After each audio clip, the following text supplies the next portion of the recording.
Ezekiel അധ്യായം 11. നേതാക്കന്മാർക്ക് ശിക്ഷ. ആത്മാവ് എന്നെ ഉയർത്തി കർത്താവിന്റെ ആലയത്തിന്റെ കിഴക്കേ കവാടത്തിലേക്ക് കൊണ്ടുവന്നു. അതാ അവിടെ 25 പേർ, ജനപ്രമാണികളായ ആസൂറിന്റെ പുത്രൻ യാസാനിയായെയും ബനായായുടെ പുത്രൻ പെലാത്തിയായെയും അവരുടെ ഇടയിൽ ഞാൻ കണ്ടു. അവിടുന്ന് എന്നോട് അരുളി ചെയ്തു, മനുഷ്യപുത്ര, ഇവരാണ് പട്ടണത്തിൽ ദുഷ്കൃത്യങ്ങൾക്ക് കളമൊരുക്കുകയും ദുരുപദേശങ്ങൾ നൽകുകയും ചെയ്യുന്നവർ. അവർ പറയുന്നു, നാം വീട് പണിയേണ്ട സമയമായിട്ടില്ല. ഈ നഗരം കുട്ടകവും നാം മാംസവുമാണ്. ആകയാൽ പ്രവചിക്കുക, മനുഷ്യപുത്ര, അവർക്കെതിരായി പ്രവചിക്കുക. കർത്താവിന്റെ ആത്മാവ് എൻ്റെ മേൽ വന്ന് എന്നോട് കൽപ്പിച്ചു, കർത്താവ് അരുളി ചെയ്യുന്നുവെന്ന് പറയുക. ഇസ്രായേൽ ഭവനമേ, നിങ്ങൾ ഇങ്ങനെ വിചാരിക്കുന്നു. നിങ്ങളുടെ മനസ്സിൽ ഉദിക്കുന്നതെല്ലാം ഞാൻ അറിയുന്നു. ഈ നഗരത്തിൽ നിങ്ങൾ എണ്ണമറ്റ വധം നടത്തി. മൃതശരീരങ്ങൾ കൊണ്ട് നഗരവീഥികൾ നിങ്ങൾ നിറച്ചു.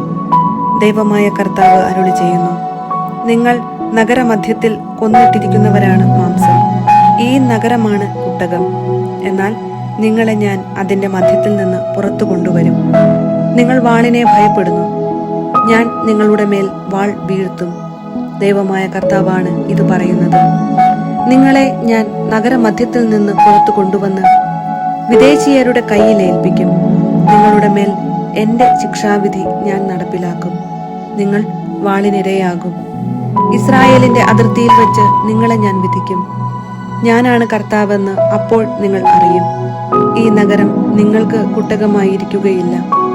നിങ്ങൾ അതിലെ മാംസവുമായിരിക്കുകയില്ല. നിങ്ങളെ ഞാൻ ഇസ്രായേലിന്റെ അതിർത്തിയിൽ വച്ച് വിധിക്കും. ഞാനാണ് കർത്താവ് എന്ന് അപ്പോൾ നിങ്ങൾ അറിയും. നിങ്ങൾ എന്റെ കൽപ്പനകൾ അനുസരിച്ച് ജീവിച്ചില്ല, എന്റെ നിയമങ്ങൾ പാലിച്ചില്ല. നിങ്ങളുടെ ചുറ്റുമുള്ള ജനതകളുടെ പ്രമാണങ്ങൾ അനുസരിച്ചാണ് നിങ്ങൾ പ്രവർത്തിച്ചത്. ഞാൻ പ്രവചിച്ചു കൊണ്ടിരിക്കുമ്പോൾ തന്നെ ബനായായുടെ പുത്രനായ പെലാത്തിയ മരിച്ചു. ഞാൻ കമിഴ്ന്നു വീണ് ഉച്ചത്തിൽ നിലവിളിച്ചു, ദൈവമായ കർത്താവേ, ഇസ്രായേലിൽ അവശേഷിച്ചിരിക്കുന്നവരെ അങ്ങ് പൂർണ്ണമായി നശിപ്പിക്കുമോ? പ്രവാസികൾക്ക് വാഗ്ദാനം. കർത്താവ് എന്നോട് അരുളി ചെയ്തു, മനുഷ്യപുത്ര, നിന്റെ സഹോദരങ്ങളോട്, നിന്റെ സഹോദരരോടും ബന്ധുക്കളോടും ഇസ്രായേൽ ഭവനം മുഴുവനോടും ആണ് ജെറുസലേം നിവാസികൾ ഇങ്ങനെ പറഞ്ഞത്, നിങ്ങൾ കർത്താവിൽ നിന്ന് അകന്നുപോയി. ഈ ദേശം നിങ്ങൾക്കാണ് അവകാശമായി നൽകിയിരിക്കുന്നത്. ആകയാൽ ഇങ്ങനെ പറയുക, ദൈവമായ കർത്താവ് അരുളി ചെയ്യുന്നു, അവരെ ഞാൻ ജനതകളുടെ ഇടയിലേക്ക് അകറ്റിയെങ്കിലും, രാജ്യങ്ങളുടെ ഇടയിൽ അവരെ ഞാൻ ചിതറിച്ചെങ്കിലും, അവർ എത്തിച്ചേർന്ന രാജ്യങ്ങളിൽ തൽക്കാലത്തേക്ക് ഞാൻ അവർക്ക് ദേവാലയമായി. വീണ്ടും പറയുക, ദൈവമായ കർത്താവ് അരുളി ചെയ്യുന്നു, നിങ്ങളെ ഞാൻ ജനതകളുടെ ഇടയിൽ നിന്ന് ഒരുമിച്ച് കൂട്ടും. നിങ്ങൾ ചിതറിപ്പാർക്കുന്ന രാജ്യങ്ങളിൽ നിന്ന് നിങ്ങളെ ഞാൻ ശേഖരിക്കും. ഇസ്രായേൽ ദേശം നിങ്ങൾക്ക് ഞാൻ നൽകും. അവിടെ വരുമ്പോൾ അവർ എല്ലാ നിന്ദ്യ വസ്തുക്കളും മ്ലേച്ഛതകളും അവിടെ നിന്ന് നീക്കിക്കളയും. അവർക്ക് ഞാൻ ഒരു പുതിയ ഹൃദയം നൽകും. ഒരു പുതിയ ചൈതന്യം അവരിൽ ഞാൻ നിക്ഷേപിക്കും. അവരുടെ ശരീരത്തിൽ നിന്ന് ശിലാഹൃദയം എടുത്തുമാറ്റി ഒരു മാംസള ഹൃദയം ഞാൻ കൊടുക്കും. അങ്ങനെ അവർ എന്റെ കൽപ്പനകൾ അനുസരിച്ച് ജീവിക്കുകയും എന്റെ നിയമങ്ങൾ ശ്രദ്ധയോടെ പാലിക്കുകയും ചെയ്യും. അവർ എന്റെ ജനവും ഞാൻ അവരുടെ ദൈവവും ആയിരിക്കും. എന്നാൽ നിന്ദ്യ വസ്തുക്കളിലും മ്ലേച്ഛതകളിലും ഹൃദയം അർപ്പിച്ചിരിക്കുന്നവരുടെ പ്രവൃത്തികൾക്ക് അവരുടെ തലയിൽ തന്നെ ഞാൻ ശിക്ഷ വരുത്തും. ദൈവമായ കർത്താവ് അരുളി ചെയ്യുന്നു. കർത്താവിന്റെ മഹത്വം ജെറുസലേം വിടുന്നു. കെരൂബുകൾ ചിറകുകൾ ഉയർത്തി, ചക്രങ്ങളും അവയുടെ വശങ്ങളിൽ ഉയർന്നു. ഇസ്രായേലിന്റെ ദൈവത്തിന്റെ മഹത്വം അവയുടെ മീതെ നിലകൊണ്ടു. കർത്താവിന്റെ മഹത്വം നഗരമധ്യത്തിൽ നിന്നുയർന്ന് നഗരത്തിന് കിഴക്കുള്ള മലമുകളിൽ ചെന്നു നിന്നു. ആത്മാവ് എന്നെ എടുത്തുയർത്തി. ദൈവാത്മാവിൽ നിന്നുള്ള ദർശനത്തിൽ കൽദായ ദേശത്ത് പ്രവാസികളുടെ അടുത്തേക്ക് കൊണ്ടുപോയി. ഞാൻ കണ്ട ദർശനം അപ്രത്യക്ഷമായി. കർത്താവ് എനിക്കു കാണിച്ചു തന്നതെല്ലാം ഞാൻ പ്രവാസികളോട് പറഞ്ഞു. എസെക്കിയേൽ അധ്യായം 12. പ്രവാസത്തിന്റെ പ്രതീകം. കർത്താവ് എന്നോട് അരുളി ചെയ്തു, മനുഷ്യപുത്ര, ധിക്കാരികളുടെ ഭവനത്തിലാണ് നീ വസിക്കുന്നത്. അവർ കണ്ണുണ്ടായിട്ടും കാണുന്നില്ല, ചെവിയുണ്ടായിട്ടും കേൾക്കുന്നില്ല. എന്തെന്നാൽ അവർ ധിക്കാരികളുടെ ഭവനമാണ്. മനുഷ്യപുത്ര, പ്രവാസത്തിനു വേണ്ട ഭാണ്ഡം തയ്യാറാക്കി പകൽ സമയം അവർ കാണെ തന്നെ പുറപ്പെടുക. പ്രവാസിയെപ്പോലെ സ്വന്തം സ്ഥലത്തുനിന്ന് മറ്റൊരിടത്തേക്ക് അവർ നോക്കി നിൽക്കെ തന്നെ നീ പോകണം. ധിക്കാരികളുടെ ഭവനമാണെങ്കിലും ഒരുപക്ഷെ അവർ കാര്യം മനസ്സിലാക്കിയേക്കും. നിന്റെ ഭാണ്ഡം പ്രവാസത്തിനുള്ള ഭാണ്ഡമെന്ന പോലെ പകൽ സമയം അവർ കാണെ നീ പുറത്തേക്ക് കൊണ്ടുവരണം. പ്രവാസത്തിന് പോകുന്നവരെ പോലെ നീ സായംകാലത്ത് അവർ നോക്കി നിൽക്കെ പുറപ്പെടണം. അവർ കാണെ ഭിത്തിയിൽ ഒരു ദ്വാരമുണ്ടാക്കി അതിലൂടെ കടന്നു പോകണം. അവർ നോക്കി നിൽക്കെ തന്നെ നീ ഭാണ്ഡം തോളിലേറ്റി ഇരുട്ടത്ത് പുറത്തു കടക്കുക. നിലം കാണാതിരിക്കാൻ നീ മുഖം മൂടിയിരിക്കണം. എന്തെന്നാൽ നിന്നെ ഞാൻ ഇസ്രായേൽ ഭവനത്തിന് ഒരടയാളമാക്കിയിരിക്കുന്നു. എന്നോട് കൽപ്പിച്ചതുപോലെ ഞാൻ ചെയ്തു. പ്രവാസത്തിനുള്ള ഭാണ്ഡം എന്ന പോലെ എൻ്റെ ഭാണ്ഡം പകൽ സമയത്ത് ഞാൻ പുറത്തു കൊണ്ടുവന്നു.